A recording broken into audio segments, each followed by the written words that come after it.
কাদম্বিনী ধর্ষণ খুন কাণ্ডের দ্রুত বিচার চাইছেন নির্যাতিতার বাবা মা সহ গোটা দেশ। বহু প্রতীক্ষিত শুনানি মঙ্গলবার প্রথমবার প্রধান বিচারপতি সঞ্জীব খান্নার বেঞ্চে। প্রথমবার মামলা শুনছেন, তাই আলাদা করে আবেদন বাছার ক্ষেত্রে কিছুটা সমস্যা হয়। সলিসিটর জেনারেল তুষার মেহতা একটি মেল আইডিতে আলাদা করে সকলের আবেদন জানানোর কথা বলেন এজলাসে। দীর্ঘ এক মাস পর সুপ্রিম কোর্টে মঙ্গলবার শুনানি হলো হেভিওয়েট আরজিকর মামলার। এই প্রথমবার মামলাটি শুনলেন বর্তমান প্রধান বিচারপতি সঞ্জীব খান্না এবং সঞ্জয় কুমারের বেঞ্চ।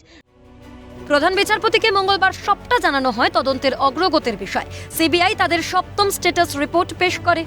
প্রধান বিচারপতিকে জানানো হয় রাজ্যের নিম্ন আদালতে মামলাটির ট্রায়াল চলছে সাক্ষ্য গ্রহণের কাজ। সলিসিটর জেনারেল তুষার মেহতা জানান, সিবিআই সাপ্লিমেন্টারি চার্জশিট ইতিমধ্যেই লোয়ার কোর্টে পেশ করেছে এবং তারপরে কিন্তু ট্রায়াল শুরু হয়েছে। 51 জন সাক্ষীর বয়ান নথিভুক্ত করা হবে, যার মধ্যে 43 জনের বয়ান ইতিমধ্যেই নথিভুক্ত করা হয়েছে। এ প্রসঙ্গে গুরুত্বপূর্ণ পর্যবেক্ষণ শোনা গিয়েছে প্রধান বিচারপতির পক্ষ থেকে। তার পর্যবেক্ষণ, নিম্ন আদালতের ট্রায়ালের ক্ষেত্রে যে কোনো সমস্যা হলে যে কোনো পক্ষ সরাসরি প্রধান বিচারপতির দ্বারস্থ হতে পারেন। প্রধান বিচারপতি সেই বিষয়টি অতি গুরুত্ব সহকারে দেখবেন। শীর্ষ আদালতে জানানো হয় মামলাটিকে 3 ভাগে দেখা হচ্ছে। প্রথমত খুন ও ধর্ষণ। জানানো হয় এক্ষেত্রে নিম্ন আদালতে ট্রায়াল চলছে। নির্যাতিতার পরিবার চাইছে দ্রুত বিচার সম্পন্ন হোক এবং সিবিআই এর কাছে তাদের আবেদন, যারা এখনো এই ঘটনায় সামনে আসেনি তাদের মুখোশ এবার খুলুক সিবিআই। দ্বিতীয়ত প্রমাণ লোপাট, আর এই প্রমাণ লোপাটের বিষয়ে উঠে আসে ধৃত সন্দীপ ঘোষ, ধৃত অভিজিৎ মণ্ডলের প্রসঙ্গ।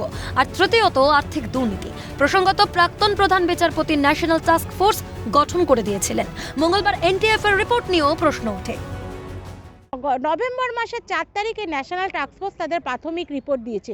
সেই রিপোর্ট নিয়ে রাজ্যগুলির কি মতামত জানতে চান প্রধান বিচারপতি এবং তারপরে তিনি সময় নির্দিষ্ট করে দেন রাজ্যগুলির জন্য 6 সপ্তাহ এবং ব্যক্তিগত স্তরে ডাক্তারদের জন্য 10 দিন সময় নির্ধারিত করেন প্রধান বিচারপতি। এর মধ্যে রাজ্যগুলি এবং ব্যক্তিগত ক্ষেত্রে যে ব্যক্তিগত ব্যক্তিরা এই বিষয়ে তাদের মতামত জানাতে চান, তারা তাদের সুপারিশগুলো ন্যাশনাল টাস্ক ফোর্সকে সোজাসুজি জানাতে পারবেন।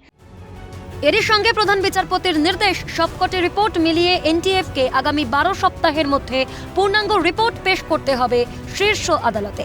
সব মিলিয়ে মঙ্গলবার আরজিকর মামলার শুনানিতে বেশ কয়েকটি গুরুত্বপূর্ণ দিক উত্থাপন হয়েছে একথা বলাই যায়। প্রধান বিচারপতির সহযোগিতার দিক লক্ষ্য করা গিয়েছে তার পর্যবেক্ষণে। আগামী 17ই মার্চ মামলার শুনানি। তার আগে কোনো সমস্যায় কোনো পক্ষকে বিচারপতির দ্বারস্থ হতে হয় কিনা সেদিকে নজর থাকবে। গোটা দেশের নজর থাকবে আগামী 17ই মার্চের দিকে। আইনজীবী মহলের যেটা মত, যে প্রধান বিচারপতি বা দেশের অ্যাপেক্স কোর্ট কিন্তু এই কাদম্বিনী মামলার যে ট্রায়াল চলছে কলকাতার আদালতে সেদিকে কড়া নজর রাখছে এবং ট্রায়ালের ক্ষেত্রে কোনো রকম অভিযোগ বা কোনো রকম ধীরগতি কিন্তু মেনে নেবে না দেশের শীর্ষ আদালত। নিউ দিল্লি থেকে ইন্দ্রাণী দাশগুপ্ত রিপোর্ট, ক্যালকাটা নিউজ।